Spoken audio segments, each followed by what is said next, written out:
Alrighty. So just a couple of quick reminders before we get into the presentation today.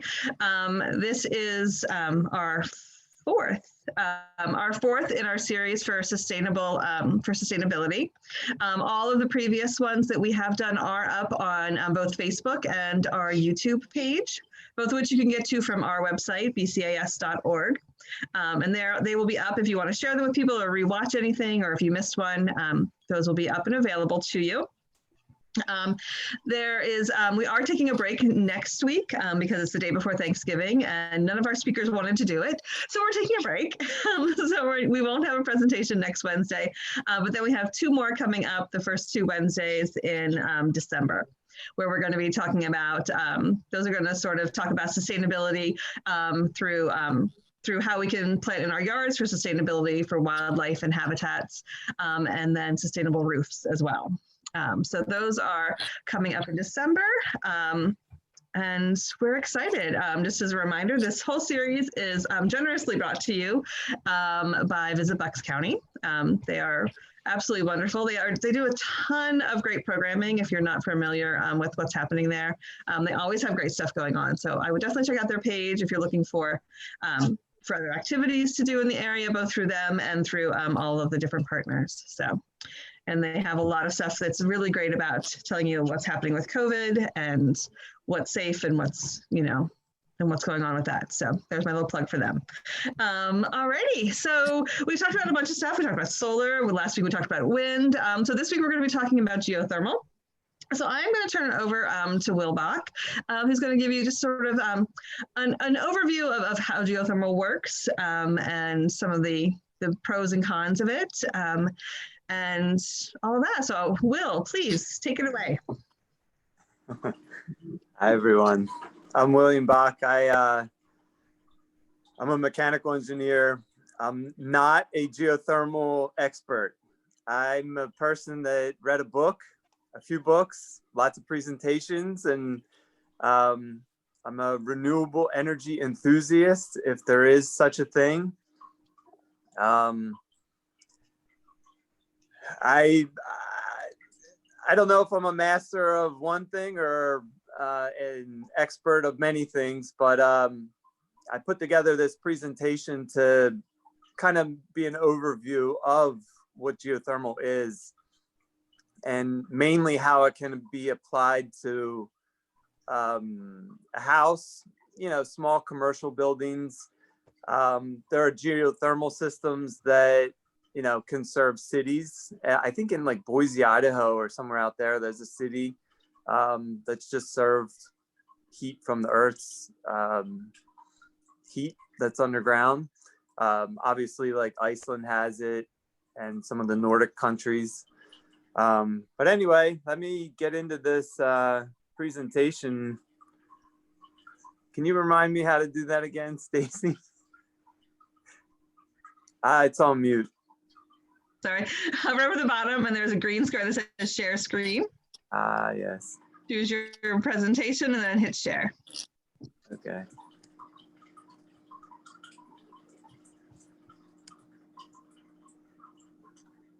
All right. Hang on a second.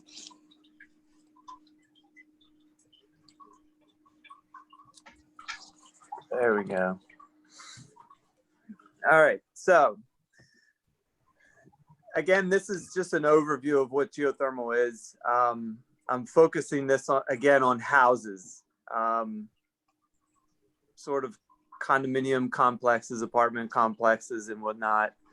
But again, so geothermal heating and cooling, ground source heat pumps. That's primarily what they should be called because, we don't live under a bunch of lava that can heat our houses. Unlike Iceland and, some of the hot spots of the Earth. So I'm just going to go over topics of discussion, what geothermal can do for you, your family, your business, Bucks Audubon, the building, maybe in the future. common heating and cooling systems. Geothermal does do cooling as well. In addition to heat, you just run the system backwards and you suck the heat out of the building and send it to the ground. Geothermal versus other systems like forced air, radiant heating and cooling, nice radiators that are 160 degrees in your house by your cold window. How it works, types of geothermal systems, how they're sized for a house. When the contractor or whoever comes, they'll look at your house and just say like, oh, it'll be this size system. There's more to it than that. How they're installed, what maintenance is expected. They do need to be maintained, but not much compared to an oil furnace or like a wood stove running behind me. Choosing a contractor, I just threw that in because some people may not have worked with a contractor in a long time. And I'm not a contractor. I've gotten a lot of quotes from contractors, and if you haven't done it in a while, there's some pointers. And then just final considerations, mainly a summary and whatnot. So this is all the images are stolen from the internet. Compliments of ecosia.com or .org. I don't remember. If you don't use that search engine, you should look into it. I think it's ecosia.com. All of the searches that you do on there, the money from the sponsors goes back to planting trees. So instead of using Google, look into Ecosia. It's not always as good as Google, but you can use both. And so anyway, that's where a lot of these images came from. So on the left side of the screen where it says heat pump, that's your house and your little geothermal system. And then showing also on the rest of the screen are, industrial heavy duty geothermal systems where you really like go down, a mile into the earth where it starts to get hot. What we're focusing on here is just the surface temperature of the earth, the crust, and its constant temperature, mainly for us. Around here, it's like, 54 to 56 degrees. As you go down, like maybe 7 to 10 feet, it's pretty consistent from the winter all the way through the summer.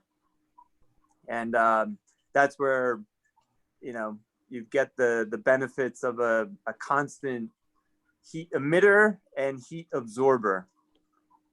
So you can see, like in this image, they'll produce electricity from geothermal, and all the way on the right side of the screen where it says direct use, that's for your apartment buildings, your cities. There's some towns that, like, I shouldn't say Toll Brothers, but when Toll Brothers puts in, they strip all the trees off of the land, they should put a district heating geothermal system in so that people can be connected to that and just pay a small fee. But they don't, they install gas.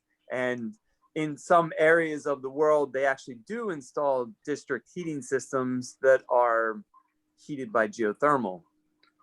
And everybody pays into it, just like the gas grid that's commonly around here.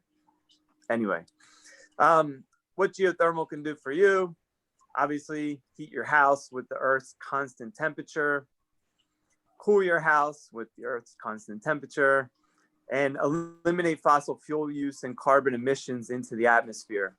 And I'll say with the fossil fuel use, it takes electricity to run a geothermal system. And the electric grid is, in Pennsylvania, it's like 50-something% nuclear. And the rest is, various sources of whether it's oil, electrical generation, coal, natural gas. hopefully solar and wind coming more and more online. So when you run your geothermal system, it uses electricity. If you can run that on solar, you're really doing a good job. So common heating and cooling systems. Some of you may know about your heating system, some might not. You just expect it to work when you go over to the thermostat and you push on it and you want it 72, 71, 70, whatever you want it in your house. The most basic example of a heat pump, more or less, is your refrigerator. You take the heat out of the food inside of the refrigerator and you push it out to the refrigeration coil behind the refrigerator, and that heat gets moved inside your house. A window air conditioner does the same thing, where you take the heat inside of your room, your bedroom, your living room, whatever, and you push it outside during the summer. With a geothermal system, you run the system backwards, where you pull the small amount of heat out of the earth and you send it into your house. Or during the summer, you pull the heat out of your house and send it into the ground. I'll get into that in a few slides. There's the outside heat pumps with the inside fan coil. That's a type of heating system. That's primarily how your air conditioning system works during the summer, where you've got a lot of houses have like the duct work going around. Like in the one picture is the floor register. You have one of those on the floor, another one on the ceiling generally, and that'll pull or push air through your duct work to the inside fan coil down to your basement or to your utility closet, whatever, and transfer the heat. There are new systems, in the past like 15 years called mini splits. It's where instead of moving air around your whole house, you'll have an outside unit that pulls the refrigerant. The refrigerant is like R134A, R22. They're actually generally hydrocarbon. That's what's within the system, like inside your refrigerator. It's all sealed. That refrigerant is what helps transfer the heat in the equipment, more or less. I'm not going to get into details, probably because I'll say something wrong and I'll be on record saying it wrong. But the refrigerant inside the systems is how you can move the heat forward and backwards, or inside and out. The other type of system is a forced air ductwork. That's very common. It's generally on the cheaper side to do. So a lot of like homes from the 1940s until present day have a lot of like forced air ductwork going throughout the house, hidden in the walls. They're very leaky. You'll be sending nice hot air into your garage sometimes by accident if you leave the register in the open position. Out the door. What's that? I'm sorry. Yeah, and the forced air ductwork, they'll leak air, your heat where you don't want it to go. But they're very common, and they'll work for geothermal. There's hot water baseboard and radiators. Those types of systems, you'll have a boiler. The boiler will, turn on and burn oil or natural gas or propane, heat up water, and then a pump will send the water, from your basement or from your garage all the way up to your attic or to a bedroom and whatnot. wherever the heat's needed. There's hot water or electric, radiant in-floor heating. Those are very desirable. You can see it in the picture with the little red loops, more or less, where the water will circulate. When it's electric, they kind of roll out these mats, and then you'll put your nice tile floor on top. And then there's just simple electric resistance heating. You can have those for baseboard, where you just, your thermostat programs to turn on the electric. You might have a portable quartz heater or a little electric oil radiator. Some people even have an electric coil in their HVAC system. HVAC is heating, ventilation, and air conditioning. That's like the common capture word for all of these systems, HVAC. So geothermal versus other systems. With geothermal, you'll eliminate the use of oil, propane, or a natural gas for your house, so you won't get that bill. You might have a natural gas stove, so you'll still get that bill. But for your heating system, if you were to switch over to geothermal, or I say switch over, install a geothermal system, you can really get off of fossil fuel. So when you get off of fossil fuel, you'll eliminate carbon dioxide emissions coming out of your house. Whether it goes up the chimney or whether it goes out the side of your house through a PVC pipe, you won't be having a contained flame inside your house. So a contained flame inside your house gives you the potential for carbon monoxide poisoning. If the like the heat exchanger inside of your heating system were to crack, when the flame turns on and there's a nice little crack there, instead of the flame being contained and the smoke being contained, it can get through that crack and then into your air system of your house, and carbon monoxide gets in. So if you have one of those systems, make sure you have a carbon monoxide detector. It's mainly for older heating systems or just heating systems running wrong. If we get 3 feet of snow here and your PVC pipe that goes outside gets clogged, all that carbon monoxide and carbon dioxide would go back into your home. So carbon monoxide is something to watch out for if your system's not maintained very well. So there's also no potential for gas or oil leaks in a home if you switch over to geothermal. And again, like usually with gas pipes in a house, they're threaded connections, they're cranked together, and oil, the oil truck comes, and some people have oil tanks in their basement, where if there's ever a leak, the tank rusts.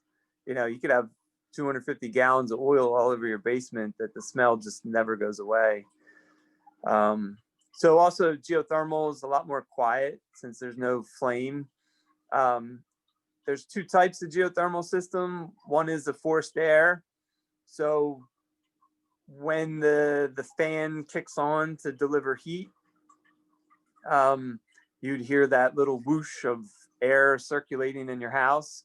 There's also water to water geothermal units where the warm water from the ground heats the cool water from your house, which then gets heated and now becomes hot water. So a water to water geothermal system is very quiet.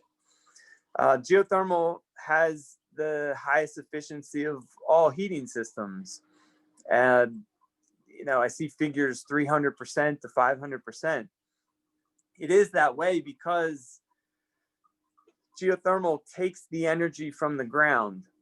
So when you turn on your heat system or your air conditioner, the energy that goes into it is electricity. But now all of a sudden, you're taking the heat out of the ground, which is this extra boost of energy. And that's where, you'll see these 300% efficiency ratings for a geothermal system. It's kind of like a solar panel where you're getting all this energy just naturally. I say solar panel from the sun. So geothermal also has the highest initial cost of most heating systems due to the drilling, which I'll show in a few slides, but it has kind of the lowest overall operating cost because you're just putting in electricity to the system. And then also geothermal has a less energy use than the split system heat pumps that use the outside air temperature to get the energy from outside, mainly because of that little triangle T that stands for delta T, the difference in temperature from like outside to what you want your house to be. So just quickly, delta T is right now it's 35 degrees outside or whatever it is. I want my house to be 70. So that's a 35 degree temperature rise. Whereas if you have a geothermal system and it's 55, I only need to raise the temperature by 15 degrees. So geothermal requires less energy. How it works, these diagrams are pretty thorough and involved. On the upper diagram, it shows the ground loop, and that's pretty small. The ground loops generally go 300 feet into the ground. The depth of how far it goes into the ground is based on kind of the geology of the ground and the size of your home. So if you have a 2,000 square foot home that has a lot of insulation, you might only need one drilled well. Whereas if you've got a 6,000 square foot home with a lot of insulation and a lot of places the heat or cool, you might have 2, 3, 4 different wells that are 300 feet deep, or you might have 2 wells that are 500 feet deep. It's all about like the exposure to transfer the heat into the loop or out of the loop. In the middle of the upper diagram is how a heat pump works. It's just the refrigeration process where you compress the refrigerant into in the system, and when you compress it and send it through the expansion valve, it heats up, and based on the direction that it runs, you have either where the refrigerant expands and gets big and hot, or it condenses back and gets cool. So once it passes through your heat pump, now you've got either hot liquid that you can send to your house, or you've got cool liquid that you could send to your house to cool your house. And then on the bottom is like a ductwork common heating system where you've got your heat loops on the ground, and then your air conditioning and heating modes that heat the air for your house for the ductwork. You can also heat water for your hot water tank. When you wash your hands, you want warm water. A geothermal system can do that. Generally, what I've read is a lot of geothermal systems are only capable of about 130 degree water, which is about what you keep your hot water tank at anyway. There's a concern of Legionnaire's disease if you have like low temperature heated water, but the duration of keeping the water hot and the temperature kills Legionnaire's disease. So that's another topic to worry about. Anyway, types of geothermal systems. There's horizontal ground loops. Those are not very common because you literally will dig up like a quarter of an acre with a backhoe or an excavator, and you'll put in these, you know, looped up coils, and just it's almost like you spend $10,000 to dig up your entire backyard and make it a mess, or you spend $10,000 to drill holes in your backyard and it happens in one day and you still have a little bit of a mess. So it kind of depends on contractors. But anyway, there's horizontal ground loops where you dig up the yard. There's vertical ground loops where you drill deep holes into the ground. And again, like, you know, hundreds of feet deep. And when I say loops, it's literally like an enclosed piece of tubing that will contain heat transfer fluid. There's also open water source wells where, like, for example, I have a spring on my property, and based on the gallons a minute that comes out of the ground, you can use that heat to run through your geothermal system to either pull the heat out of that water, or you could use the heat in the water to cool as well. But a lot of the open water sources get clogged. They have filters, you know, salamanders will come up the pipe and go into pumps, and you want to have screens on there. That requires more maintenance, and those are not very common.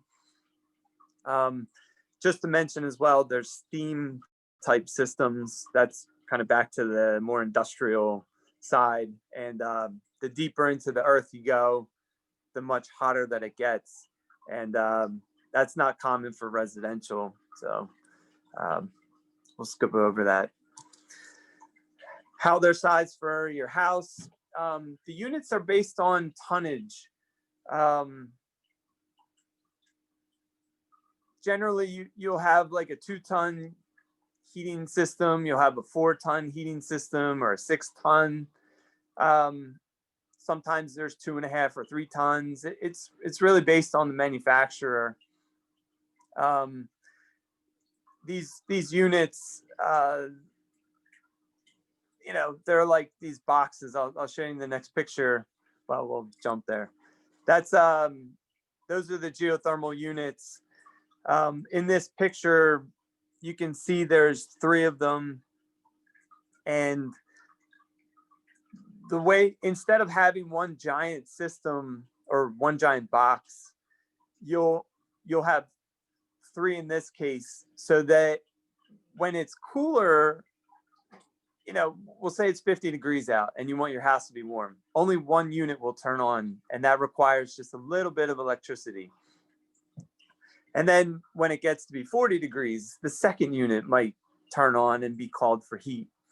And if it's really cold out, the third unit will turn on and call for heat. That way you kind of draw electric kindly, your lights don't dim. And older units or larger industrial units, when they turn on, they'll really pull a lot of electricity, which can dim the lights, make sounds. Those are not as common for residential applications. So the geothermal units are sized based on the square footage of, you know, what needs to be heated. You might have a 4-car garage, but you don't need to heat that, so that's not considered in the equation. What is very important is the wall construction, how many windows you have. If you've got like old leaky doors, some houses that are made in like 1895, they might have no insulation in them. Insulation is very important to keep the heat in the house or keep the heat during the summer out of the house. Most of the heat is lost through ceilings and roofs. So instead of installing like a geothermal heat system, the first thing you want to do is insulate your house, seal up leaky drafts. You know, a lot of the times what I've heard is contractors will just look at how many BTU your current heating system is and say, oh, well, if you've got a 200,000 BTU furnace, we'll just put in a 4-ton geothermal system. That system may be undersized if your house is not insulated, or the system might be oversized if you just insulated your house really, really well, you know, put a bunch of new triple pane windows in. So there's a lot of there's a ton of equations that go into sizing the units, but it kind of comes down to the contractor's experience. And the contractor may ask you, how do you feel in your house? You know, is your house really cold in the winter and you wear 3 sweaters? Or is it really hot in the summer and you've got the air conditioners on full blast? So look into insulating the house very well, and then formulas will be looked at, and the primarily it's called a manual J calculation that will be done for your home, and then the geothermal system will be sized.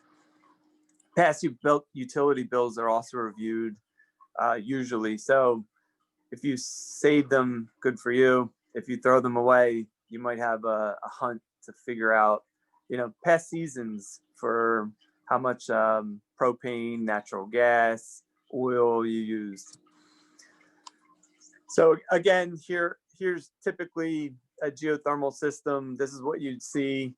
There's insulation on all of the pipes. There's ductwork in the upper portion of this picture. So there is little like heat, can't think of the word, but there's little like radiators inside the ductwork where the hot liquid will be. There might be radiators within this home based on the stone foundation. There's and then on the right side of the picture, there's also a water heater. One benefit to geothermal is during the summer when you're taking the heat inside the house, instead of sending that to the ground, you could send it to your hot water tank and heat the water. And then after your hot water tank is hot, then you send the excess heat down into the ground. That's called a de-superheater. Here's another type of system where the geothermal unit has the ductwork running into the side of it. That's in the middle of the screen. On the left side of the screen, you've got your hot water tanks. A lot of the hot water tanks will have an electric immersion coil, just a resistance heater. So if your geothermal system is turned off, you still have electric heating up your hot water. Then on the right side of the screen, you can see there's 2 different boxes.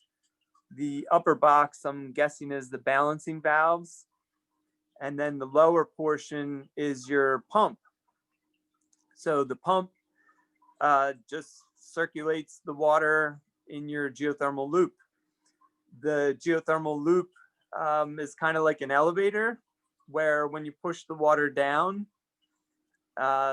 the other side of the water comes up. So it's pretty easy to do.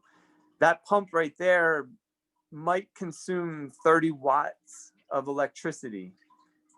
It'll run all the time when the unit's turned on, and it's negligible almost for how much electricity it takes to run that system. It might be doing calculations in my head, it might cost you like 40 cents a day to have a geothermal system that runs on hot water just for that pump. blowing the air around, that's a different story.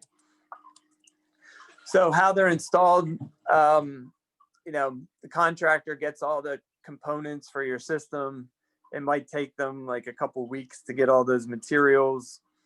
And then once they have all the materials, they'll either schedule a well driller, or they might be the well driller themselves.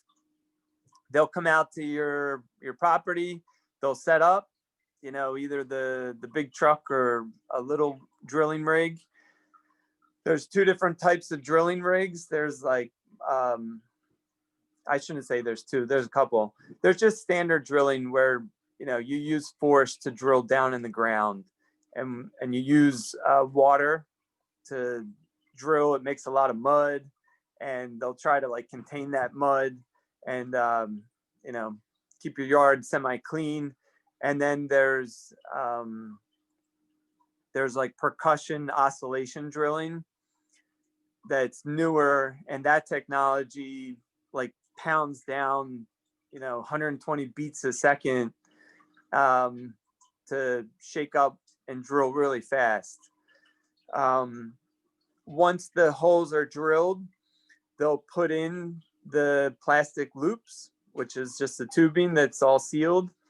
And then they'll put grout, which is just a bentonite clay. Like when you look at a stream bed and you see the side of the little creek, just that clay is put back into the ground. They use concrete for larger wells, but more or less you seal up that hole so that it doesn't leak. And the liquid that goes through your geothermal system is a propylene glycol, and it's actually used in like food manufacturing, in the medical industry. You can drink it. So if you've got your well that's nearby and the geothermal system were to rupture, you're not drinking, you know, contaminant that is horrible for you or for the environment. It is a food grade refrigerant. So once the wells are drilled, the tubing's all connected. The guy on the left at the bottom, he's connecting to the manifolds. The manifolds are those horizontal systems. One is where all the pipes go in, like hot water we'll say is one manifold, and then the cool water is the other manifold.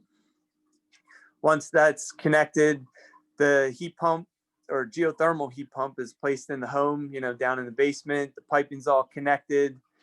The ground loops will be filled with the liquid. That's what that flush cart is. It'll be a certain percentage of propylene that's put into water so that you don't get any freezing in that heat transfer fluid, because sometimes when you're sending cold water down to the earth, you know, you're under 32 degrees, and then the earth will actually warm up that water on its way back. So you just don't want that water to crystallize and freeze. So that's why you put the propylene in it. Once the heat pump is put in your basement, they'll connect the ductwork or the hot water pipes to it. And, you know, it might take an afternoon to commission the system or a day to commission the system. But more or less, once everything's connected, pressurized, they'll turn it on and start to adjust valves and go from there. So what maintenance is expected?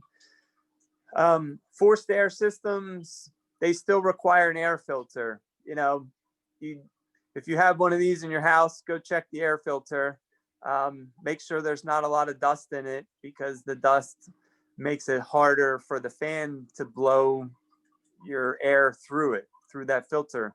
The dust is also good to capture because you don't want to breathe the dust.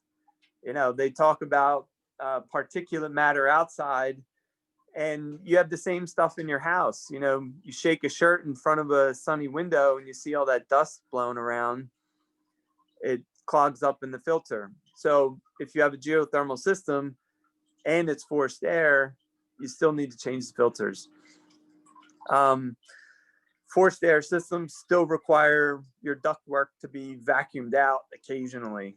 You know, the systems, they can accumulate dust if you don't change that filter often. You know, if you vacuum your house a lot, your ductwork probably would be very clean. Another thing geothermal systems can do is make condensation from the moisture in the air. The condensate drains should be checked periodically, you know, once a year, twice a year, just to make sure they're functioning.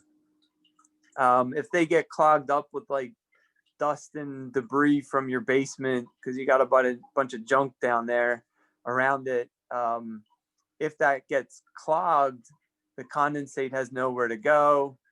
The moist air or moist water, the water can make rust in your geothermal system and prematurely wear it out, or flood your basement floor with, you know, around the geothermal system because the water can't get to a drain.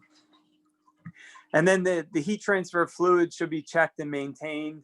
There's recommendations to change that propylene occasionally. You know, I put down 5 to 10 years, but it's different companies that make that fluid will say, like, you know, this will last for 30 years. And other companies will say, you know, change it every 5 years because we want you to be our customer every 5 years. There's that kind of repetitious purchases that they want.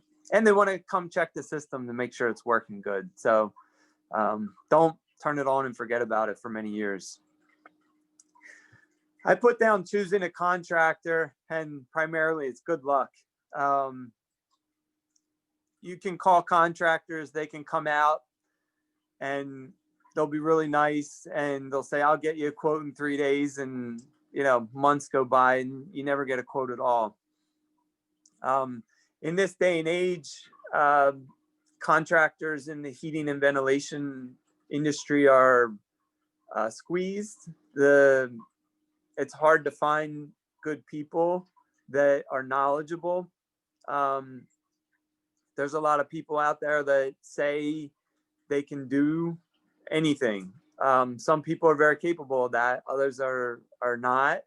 For me, I can say I can do a geothermal system, but I've never installed one. So don't hire me until I do it on my own, more or less, if I ever were to do that. Some contractors, you know, will be very thorough. They'll give you a detailed quote. They should have the equipment listed, performance expectations. They'll say, like, you know, we expect this 4-ton geothermal system to fit with your house.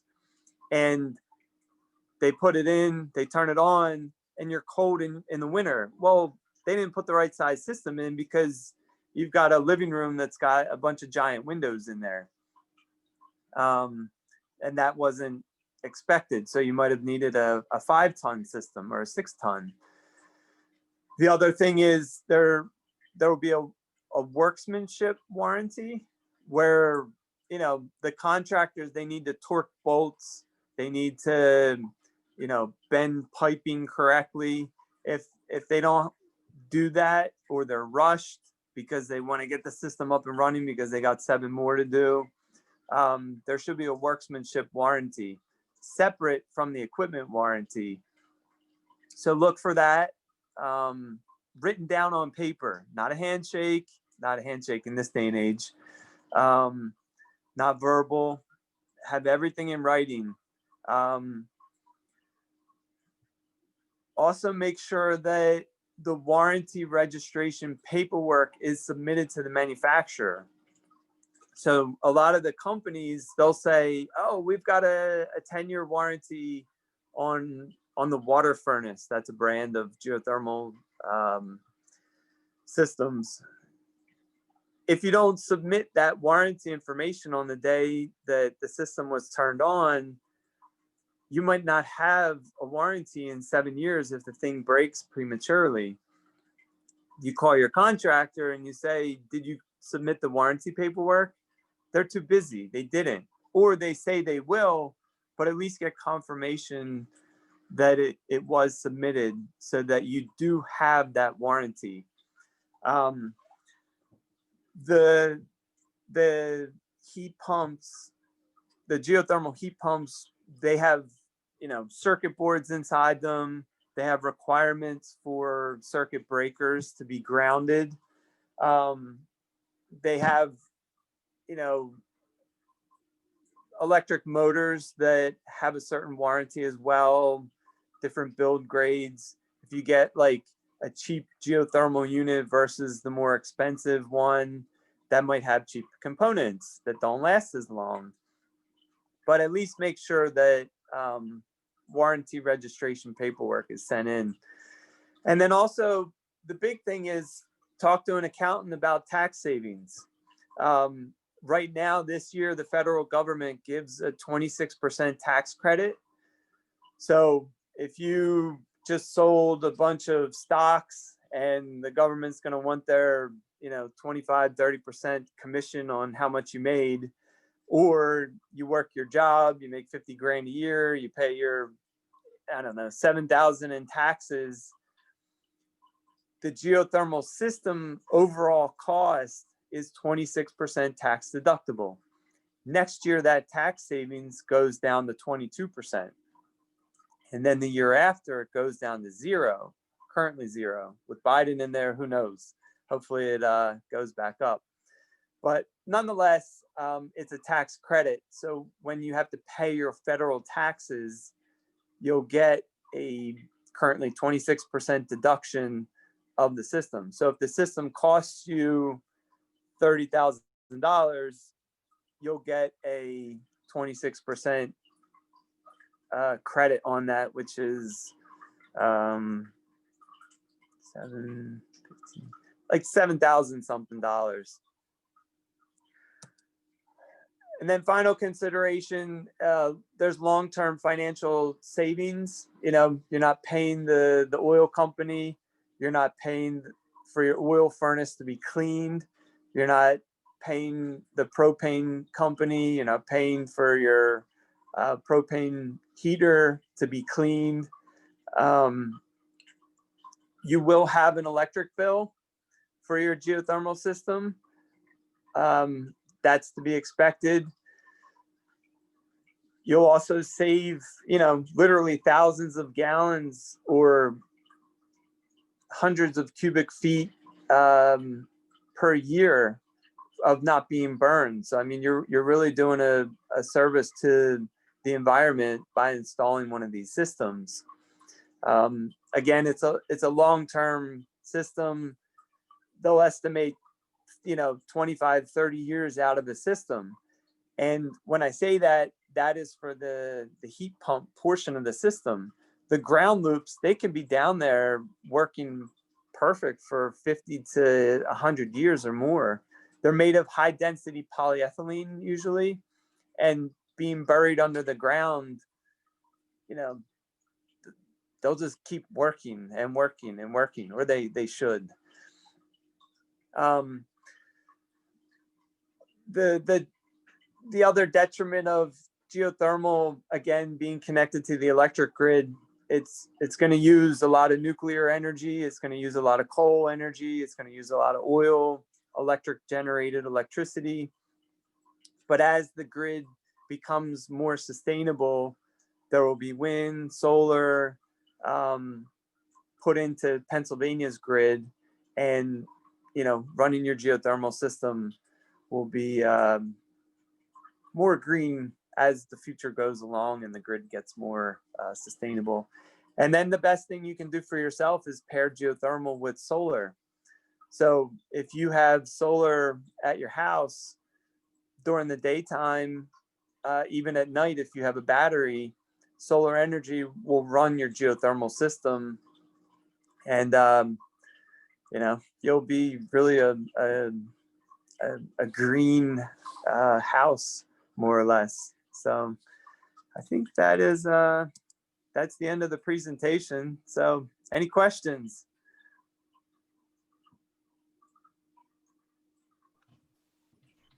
Thank you so much, Will. That was incredibly informative. I'll turn my video back on too. It was incredibly informative. If you have questions, feel free, you can unmute and ask Will, or you can write them in the chat. You can, if you want to exit share, there you go. But no, lots of great information. And as I mentioned before, this video, like all the others, will be up on YouTube in the next couple of days, or you can watch it on Facebook if you wanted to watch it again. Yeah, any questions? Yeah, Will, I had a question about the efficiency when you had the 300% up there. 300% relative to what? I mean, I couldn't follow where. I mean, 100% efficient would be, you know, you're getting all of the energy out of the item. So how do you get 300%? Yeah, I completely agree with you, and I'm thinking like that doesn't work. So the 100% portion is when you send electricity into your pump that circulates the water through your ground loops, and you put your electricity into your fan that runs the air through your house. We'll just say that's 150 watts of electricity per hour. Well, since you're sending the water down into the ground and it's being heated by the earth, you might get 450 watts of energy out of the ground. So now you're getting your 300% efficiency because you got energy out of the ground. That's how they're saying the 300% efficiency.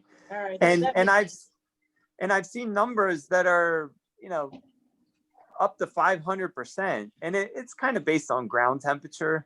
I think in the first slide, I don't have the screen shared right now, but it shows a bunch of people sitting in the hot water baths in Iceland with snow around them. I saw that. Yeah, so that's where it's like, you know, you can go put a little hot water heater in that bathtub that everybody's in, and put like 1,000 watts of energy per hour into that hot water bath. But, you know, the earth is putting in 3,000 watts to heat that hot water bath. So you're getting your 300%. Does that make sense? That makes more sense. Yes, thank you. Okay, you're welcome.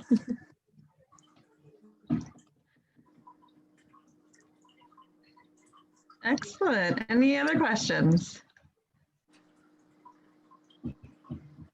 All righty. Well, Will, thank you so much again. This was great. Hopefully people will learn a lot from it, and give all of us something to think about of the many other ways that we can reduce our carbon footprint and try and be a little bit more sustainable with the earth. So thank you all very, very much. Remember, next week we will not be having a Lunch and Learn series, but we will be back on December the 2nd. All right. Thank you all, and have a great day. Thank you, everyone. Thank Bye-bye. you, Will. You're welcome. Thanks.